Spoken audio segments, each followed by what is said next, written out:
Bien, mesdames, mesdemoiselles, messieurs, nous vous disons merci parce que vous êtes très nombreux à regarder votre télévision. Aujourd'hui, nous nous retrouvons cette fois-ci, vous le savez, c'est pour parler de routes qu'on est en train de réhabiliter, en fait, de construire sur la ville de Mbuji-Mayi. Nous avons été avec vous là où on est en train de poser déjà des conduites pour que la ville de Mbuji-Mayi puisse avoir suffisamment de l'eau. Et donc là, de ce côté-là, il faut dire qu'on est en train de réhabiliter les réseaux d'adduction d'eau potable de la ville de Mbuji-Mayi par le projet PLIS. Maintenant, nous nous retrouvons pour parler de la voirie dans la ville de Mbuji-Mayi. Et donc parler de voirie de la ville de Mbuji-Mayi, ce n'est pas notre affaire à nous. Nous allons le faire avec le responsable de l'OVD que nous allons recevoir sur ce plateau. En fait, il faut dire que ce n'est pas sur ce plateau, mais ici nous sommes sur terrain. Vous allez le constater d'un moment à l'autre. Donc nous parlons effectivement du projet Tchilégelou qui est en train de modifier, de transformer la ville de Mbuji-Mayi. La ville de Mbuji-Mayi qui est en train de porter sa plus belle robe. Nous pensons que dans les jours qui viennent, donc vous allez constater effectivement que la ville va être modifiée, elle va complètement changer d'image. Et donc c'est avec les concours du chef de l'État lui-même, le président de la République, Félix Antoine Tshisekedi Tshilombo, qui se bat nuit et jour pour que la population du Kasaï oriental, la population de la République démocratique du Congo puisse avoir les meilleures conditions dans le domaine de déplacement. Donc si vous voulez vous déplacer, que vous puissiez aussi vous déplacer dans les meilleures conditions. Voilà en fait ce que nous allons faire avec vous aujourd'hui. Je ne serai pas seul, il y a des collègues qui vont intervenir, ce sont des collègues des autres chaînes de radio, mais aussi des autres chaînes de télévision. Mais il faut signaler aussi qu'il y a des collègues de médias en ligne qui pourront intervenir dans le cadre de cette émission que nous allons bien sûr vous présenter pour que vous puissiez découvrir ce qui est en train d'être fait sur la ville de Mbuji-Mayi. Et donc c'est vous dire aussi que le chef de l'État ne se limite pas seulement ici à Mbuji-Mayi, mais le chef de l'État pense à tous les Congolais partout où il se retrouve. Et donc il est en train de tout faire pour que les conditions de vie changent. Donc nous allons recevoir l'ingénieur qui va commencer avec nous cette émission. Ici, je signale que nous sommes sur l'avenue Lusambo, plus exactement, et c'est à l'entrée du camp, c'est comme ça qu'on appelle communément ce coin. Vous connaissez comment était pratiquement cet endroit, mais aujourd'hui vous allez constater qu'il y a un grand changement, et c'est ces grands changements que nous allons essayer de comprendre ensemble avec vous aujourd'hui. Ingénieur, je crois qu'il va être avec nous d'un moment à l'autre pour parler de tous ces éléments. Ingénieur, bonjour. Bonjour papa Jean-Victor. Voilà, nous sommes très heureux de vous recevoir aujourd'hui. Nous sommes sur chantier. Donc nous sommes en train de voir exactement ce qui est en train d'être fait sur la ville de Mbuji-Mayi, surtout dans les domaines de la voirie. D'abord, nous vous disons merci parce que vous avez accepté de nous recevoir. C'est vrai que c'est pas facile qu'on se retrouve comme ça pendant que des véhicules passent pour dire que le travail a été quand même déjà fait. Alors dites-nous un peu, qu'est-ce qui est en train d'être fait sur la ville de Mbuji-Mayi actuellement? Oui, monsieur le journaliste, ce qui est en train d'être fait, c'est la réalisation du projet Tchilégelou. Le projet Tchilégelou, comme vous le savez, c'est une initiative qui est née du chef de l'État qui consiste à réhabiliter quelques routes sur la voirie urbaine. Il y a une partie de routes sur la ville de Kinshasa et dans l'espace Kasaï. Mais spécifiquement pour la province du Kasaï oriental, nous avons 25 km de routes qui sont prises en charge par ce projet, que nous appelons le projet Tchilégelou. 25 km de route, ça ce n'est qu'un début s'il faut le dire ainsi. Alors dites-moi un peu pour ces débuts, qu'est-ce qui a été fait, qu'est-ce qui est prévu? D'abord vous l'avez dit 25 km, mais qu'est-ce qui a été déjà fait pour le moment? Oui, monsieur le journaliste, quand nous disons 25 km, les gens peuvent croire que c'est quelques... Donc c'est pas une longue distance. Mais je vous dis que 25 km là, ça reprend 11 artères ou 11 avenues sur la ville de Mbuji-Mayi. Si nous voulons les citer, vous verrez que si on arrive à les réaliser tous, Mbuji-Mayi va avoir une autre image. Oh oui, ça va avoir une autre image. Donc nous avons 11 avenues ou 11 routes qui sont connues. Comme là où nous nous trouvons exactement, nous sommes sur l'avenue Lusambo. C'est la première avenue. Lusambo, ça part de l'aéroport de Bipemba. Ça passe par le rond-point Bonzola, on va chuter jusqu'au niveau de Nyonga, donc au niveau de Ekokivu. Nous avons l'avenue, ce que nous avons appelé le boucle Miba. C'est l'avenue, la route qui quitte de Inga entre la résidence du président et la résidence du gouverneur, passant par le boucle du club Miba pour chuter à l'entrée du camp. Nous avons la bande Miba. La bande Miba reprend les réseaux qui reprend l'avenue Mbuji-Mayi. L'avenue Mbuji-Mayi part de l'auditorat militaire qui est vers l'entrée du polygone Miba. Ça passe par le rectorat de l'université de Mbuji-Mayi. Ça monte jusqu'à l'école du poste et puis on reprend l'avenue Lukula pour sortir sur Inga entre la résidence du gouverneur et le vice-gouverneur. nous avons le boulevard Laurent Désiré Kabila, nous avons l'avenue Lumumba, nous avons l'avenue Kassengulu, nous avons l'avenue Kalamanzevu, nous avons l'avenue Ode David, nous avons l'avenue des écoles. Des écoles, c'est l'avenue qui est du côté Snell, qui quitte la boulangerie vers Inga. Donc vous verrez que ce réseau-là, c'est vraiment grand. Alors, comme il consiste à faire la réhabilitation et la modernisation, les routes ont deux grandes phases donc, dans l'intervention. Nous avons commencé par la phase d'assainissement. L'assainissement, c'est la construction et la réhabilitation des ouvrages de drainage, les caniveaux, les dalles de traversée, tout ce qui consiste à drainer les eaux sur tous ces réseaux-là. Et cette phase-là est quasi finie. On est pratiquement à la fin de ces travaux-là. Mais la deuxième phase, c'est la phase qui concerne la chaussée, la route elle-même. Et la route, nous avons déjà commencé sur plusieurs avenues. Et comme la route aussi a des phases, nous avons la phase des couches de fondation, nous avons la phase des couches de base, et puis ensuite viendra la phase des couches de roulement, l'asphalte qu'on voit au-dessus. Voilà, il y a beaucoup de gens qui se posent des questions. On dit, mais finalement, on se rend compte qu'ils sont en train de travailler. Et puis, ce sont des routes gravillonnées qu'on nous laisse sur la ville de Mbuji-Mayi. Est-ce qu'on va utiliser des bitumes ou ça va venir? Est-ce que c'est à quel niveau?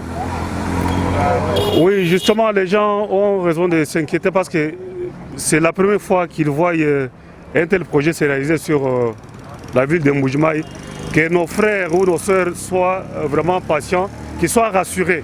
Les routes, nous disons, nous allons faire les routes modernes. Donc, quand j'ai cité les phases, nous avons trois phases, trois couches de la route. Nous avons fait les couches, donc ce que vous voyez, les graviers là, ce sont des couches que nous avons. La couche qui est au-dessus maintenant, c'est la couche de base. En dessous, il y a la fondation. Et la dernière couche, c'est la couche noire, ou les bitumes, ou les kaboudimos, comme on aime l'appeler. C'est la phase qui nous reste sur certaines troncs. Par exemple, ici où nous sommes, il faut dire que la phase qui reste, c'est seulement la phase de bitume. Effectivement, c'est la phase de bitume, mais avant d'y arriver, nous allons délimiter la chaussée, là où les véhicules passent, par les bordures. Il y a les bordures, et puis les trottoirs que nous allons faire à côté, ce sera en béton. Mais principalement, c'est la phase de la couche de roulement des bitumes qui nous reste. Voilà, nous avons constaté que vous avez apporté beaucoup d'importance plutôt au caniveau. Donc vous avez appelé ça les réseaux de drainage, je ne sais pas si c'est exactement ça, si j'ai vraiment repris ce que vous avez dit. Est-ce que c'est important pour vous? Oui, monsieur le ministre, vraiment c'est une très bonne question. La route, l'ennemi numéro 1 de la route, c'est l'eau. Si vous savez bien gérer l'eau, là vous assurez la durabilité ou la longue vie à votre route. Il a fallu commencer par là avant d'arriver à construire la chaussée. Parce que si on fait la chaussée sans tenir compte de la gestion des eaux, ce serait vraiment une peine perdue. On va faire des routes qui vont tenir quelques temps seulement et puis ça va partir. Mais ce qu'on a fait vraiment, ça a vraiment un très grand impact sur la durabilité et la qualité de la route qu'on devra réaliser. Bien, mesdames, mesdemoiselles, messieurs, je crois que vous nous regardez de partout. Nous signalons que nous sommes sur la ville de Mbuji-Mayi. En fait, dans la ville de Mbuji-Mayi, ici nous sommes sur l'avenue Lusambo, où les travaux de réhabilitation, moi-même je peux dire, des travaux de construction de routes, parce qu'on a vu des méthodes utilisées actuellement. Ce ne sont pas des méthodes qu'on utilisait dans les temps. Et donc, je vous ai dit que je ne serai pas seul ici. Il y a un collègue donc, qui va venir et qui va bien sûr se présenter d'un moment à l'autre.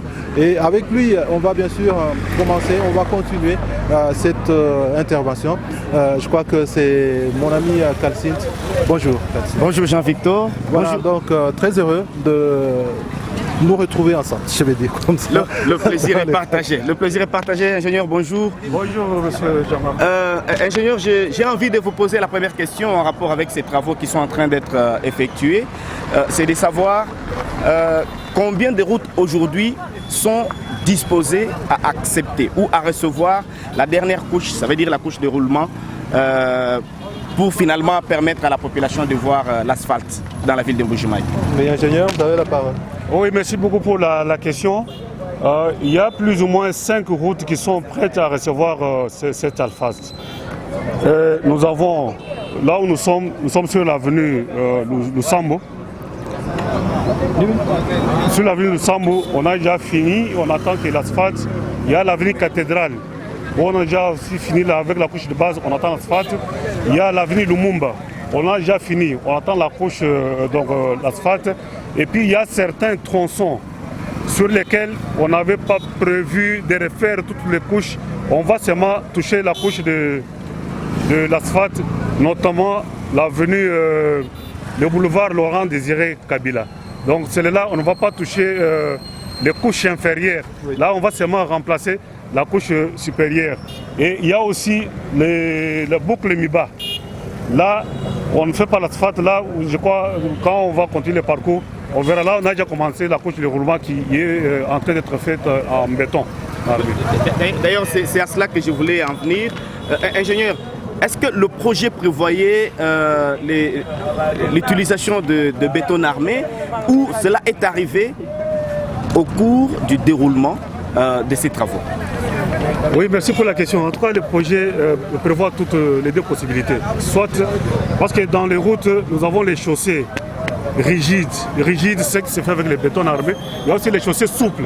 C'est ce qui se fait avec l'asphalte ou les bitumes, les bétons bitumineux. Et les bétons armés, ça va être placé sur combien d'avenues? Pratiquement sur les 25 km? Non, là, on a ciblé seulement 2 km. 2 km reprennent ce que nous avons appelé la boucle Miba. La boucle Miba, pour la précision, nous avons dit c'est la route qui passe devant la résidence du chef de l'État jusqu'au club Miba. C'est là qu'il va recevoir le bétonnage. Bon, voilà, donc il faut dire que nous allons poursuivre ces grands rendez-vous d'aujourd'hui. Vous allez découvrir toutes ces avenues que l'ingénieur a citées tout à l'heure.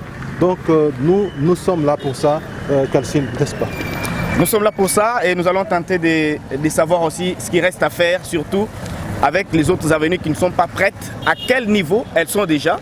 Donc c'est celles qui attendent notamment la couche de base. Et s'il y en a aussi qui attendent la couche de fondation, nous allons le découvrir au cours de ce grand contour, de cette grande tournée.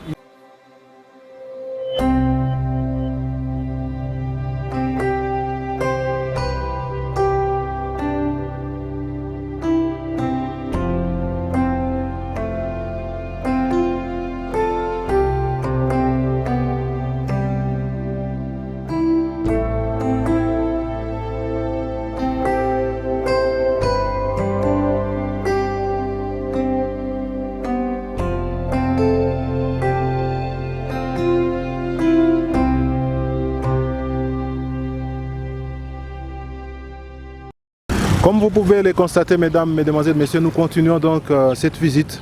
Il faut vous dire que c'est aussi une visite guidée pour découvrir exactement ce qui est en train d'être fait. C'est vrai que nous avons été sur la route, mais maintenant il y a des travaux qui se font à côté de différentes routes qui sont en train d'être construites. Bon, je dis comme ça. Il y a aussi d'autres ouvrages, comme par exemple ces grands collecteurs. Je crois que nous sommes devant un grand collecteur. L'ingénieur va nous expliquer c'est quoi au juste, ça va jusqu'où? Oui, papa Jean-Victor, c'est comme nous l'avons dit tout à l'heure, quand nous parlons des routes, les deux phases, il y a la phase d'assainissement. Donc ce collecteur fait partie de l'assainissement, c'est-à-dire le drainage des eaux qui dérangent les routes. Et vous verrez qu'il a des dimensions tout à fait spéciales par rapport au caniveau auquel les gens sont habitués. Donc c'est le fruit des études, des calculs qu'on a fait pour pouvoir gérer le bassin versant. Le bassin versant, c'est la surface qui gère, donc qui résulte toutes les eaux de ce côté. Donc ce bassin va de l'aéroport de Bipemba, donc même au-delà de l'aéroport, parce qu'il y a les eaux qui viennent du coin qu'on appelle Kangeya, derrière l'aéroport de Bipemba. Il y a ce quartier-là, il y a le quartier que nous appelons Toubalou, entre Chicago, un peu une partie de la ville Miba. Vous verrez que toutes ces eaux-là arrivaient jusqu'à là où nous sommes maintenant. Nous sommes à la bifurcation ou bien au carrefour, la jonction de l'avenue Mbujimaï et l'avenue Lusambu et aussi l'avenue Chikuya.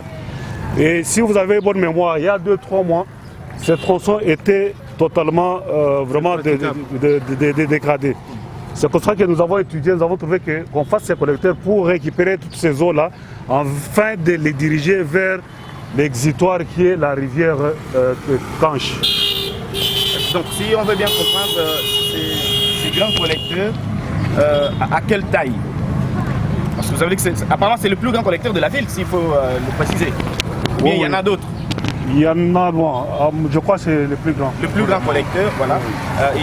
Il récupère presque toutes les eaux qui viennent de l'aéroport, toutes les eaux qui viennent de l'entrée chez Chicago. Voilà. Il a quelle taille? Oui, ces dimensions, il a une largeur de 2,50 m oui. et une hauteur d'au moins 1,50 m. Donc ce ne sont pas les dimensions qui sont imaginaires, ce sont les fruits des calculs. Pour que, même s'il y a des grandes pluies, qu'il n'y ait pas de débordement, parce que quand il y a débordement, que les eaux là créent des dégâts, soit dans les habitations, soit sur la route. Donc vous rassurez que ce collecteur amène les eaux des ruissellements jusqu'à la rivière? En tout cas, il amène jusqu'à la rivière. Mais le tronçon que nous avons travaillé, ça fait 1,50 km, c'est la première partie. Mais la deuxième partie existe, qui va du rond-point, donc au bureau des cités ou au rond-point du rectorat, oui. Qui va jusqu'à Canche. Mais le tronçon est un peu en délabrement. Là, ce n'est pas encore fait. Ce n'est pas encore fait et les dossiers sont en cours pour qu'on puisse aussi prendre ça en charge. Mais sinon, les réseaux existent, ça fonctionne. Mais il faudra les réhabiliter ou bien les redimensionner pour qu'il n'y ait pas vraiment de dégâts de ce côté-là. Donc avec pareil collecteur, vous dites que la route n'aura pas vraiment de problème, mais elle sera très bien sécurisée? Non seulement la route, même les habitations environnantes seront vraiment sécurisées.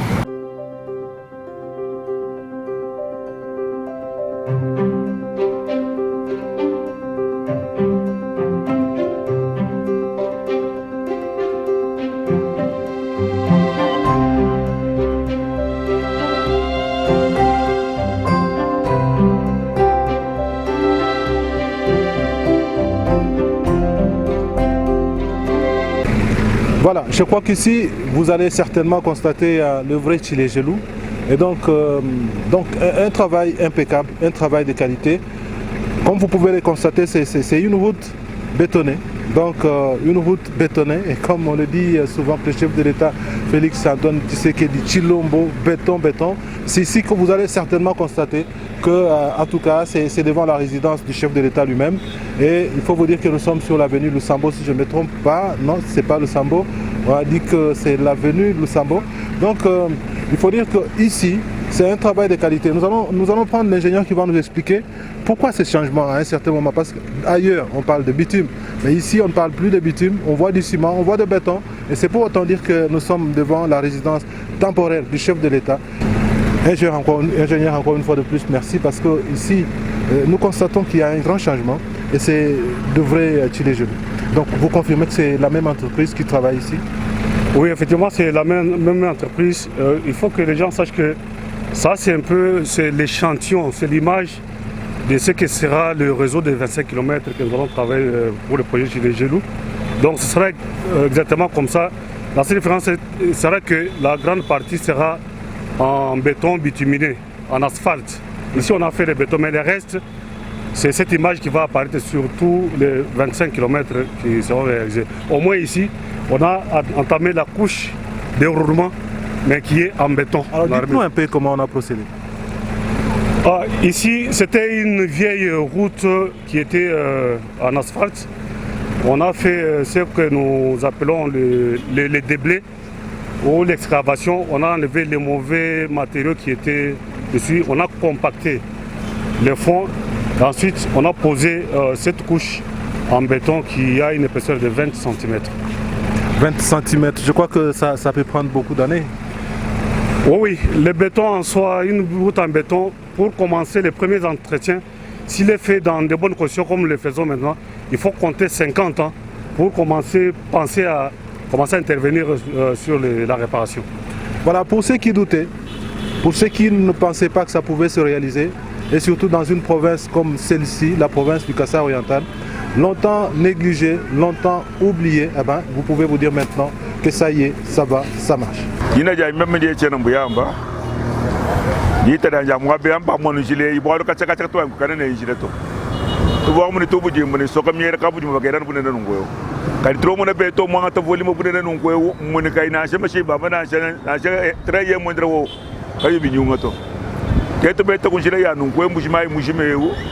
baye da mo mone na kujima na sha da ku pe ko do mo na jile ko to ko le jile ya beto yi to nga jim pe ko adibana betu bambani kabene chilubezi badoke bebeze chakupana mushimai vumufu bibikele bajibela kanal kadika kwa mai bwani mai yeti yakafika kumisunu bumudibeza kukatanga ndiye muri mwakarero chivuku muita buchi libamuni kibeze chini chilibana betu balombana bikala jitalala batangala bibeza milimu yabo kubeza milimu ndimusaka bikolo menemenani mufika mwabewo sangana chile warana abangi jeze chile vo muhichira mwabewo nangu sala chinu ntonza beto ni polimo mwino beto amba mumono membo kwa mento kijira nyoye bebeto mudimu mwimpe bikolo ubigera kuno ile chilongo yigera fubo twadi to sanga to sakijira wabunyi muji mutwele menji walu mwambe ni bushimana chala bishu turubana bushimana chala bishu kumpara kwa mato kwepo mumanda midi jikatoro bushimana chikala hivi.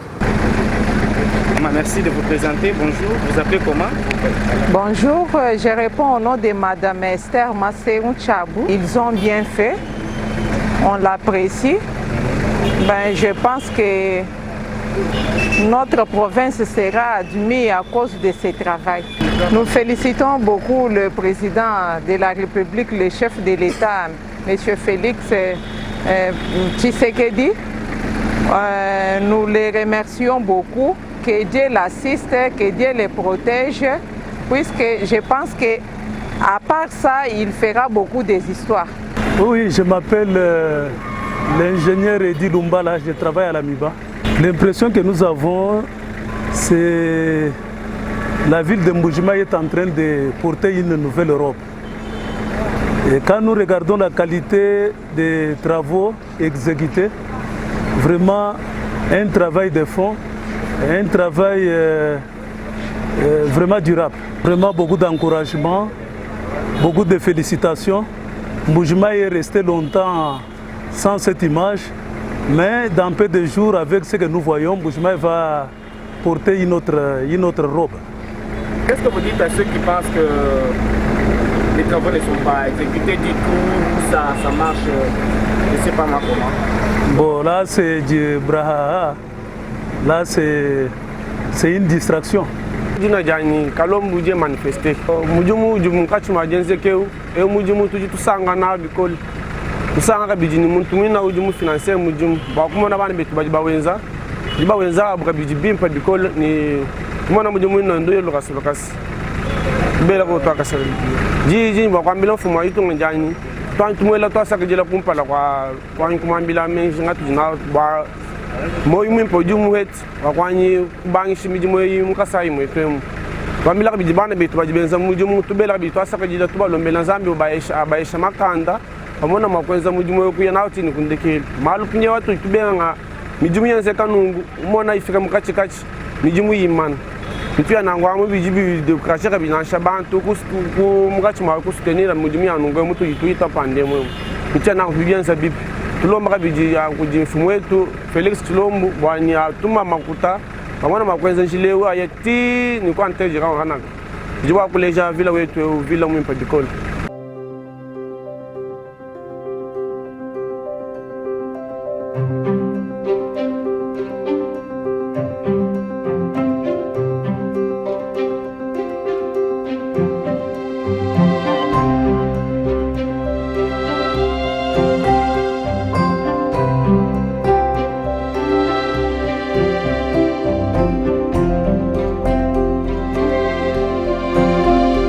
Mais avant d'en arriver, nous commençons par ce que nous appelons les décaissements ou les déblais.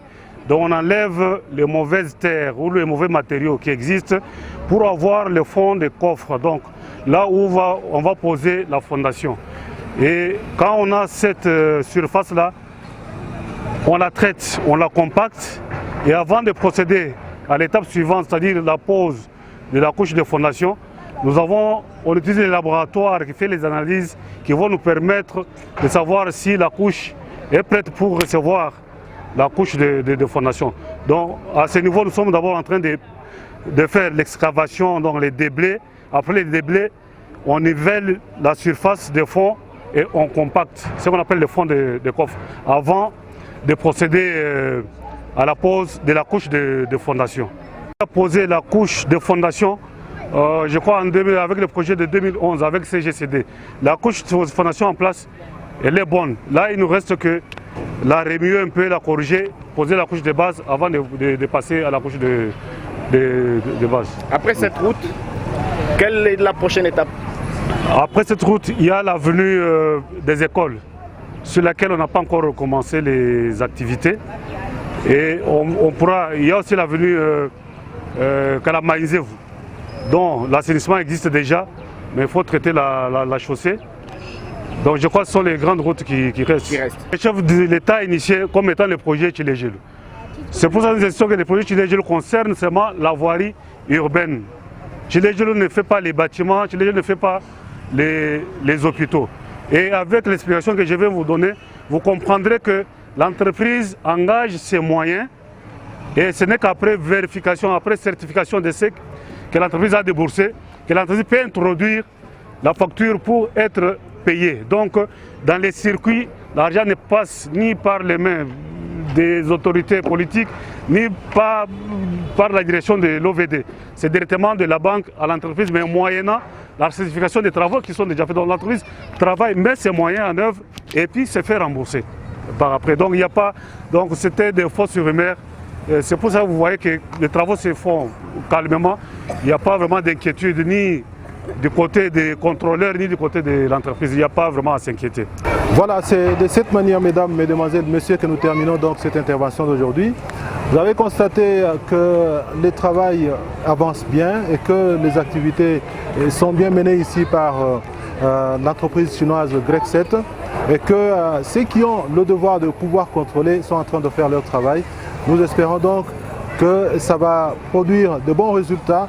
Donc nous avons remercié ici l'ingénieur Jean-Félix Moutombo qui a été avec nous, qui nous a expliqué comment les travaux sont en train d'être exécutés sur la ville de Mbuji-Mayi. Vous avez été sur l'avenue Lusambo, nous sommes allés sur l'avenue Cathédrale, nous sommes allés aussi sur l'avenue Sankourou et donc vous avez vu sur la boucle bien sûr de l'Amiba comme on l'appelle par le responsable du projet. Et maintenant nous sommes sur l'avenue Kassaboubou. Vous avez vu vous-même comment les travaux sont en train d'être exécutés. Nous pensons et nous espérons que ça pourra donc produire de très bons résultats. Et donc nous vous disons merci de nous avoir suivis. Et donc je dis ici merci à Jean-Marc Valentin Kalsint qui était avec nous, il est de coulisses.net. Nous disons également merci à notre ami Jean-Claude Moulamba, donc Jean-Claude Moulamba qui était avec nous dans cette équipe. Nous remercions Herbert Chibanda qui est de l'autre côté de la technique, c'est lui qui est en train de nous permettre d'entrer en contact avec vous. Mais aussi Élisée Kazadi qui a bossé durement cet après-midi ou depuis derrière le matin pour que nous puissions réaliser pour vous ces magazines. Et donc nous allons nous retrouver très prochainement pour un autre numéro. D'ici là, portez-vous bien. Restez toujours branchés sur tout ce que nous sommes en train de faire pour vous et surtout abonnez-vous sur votre chaîne La Fraternité Buenamour.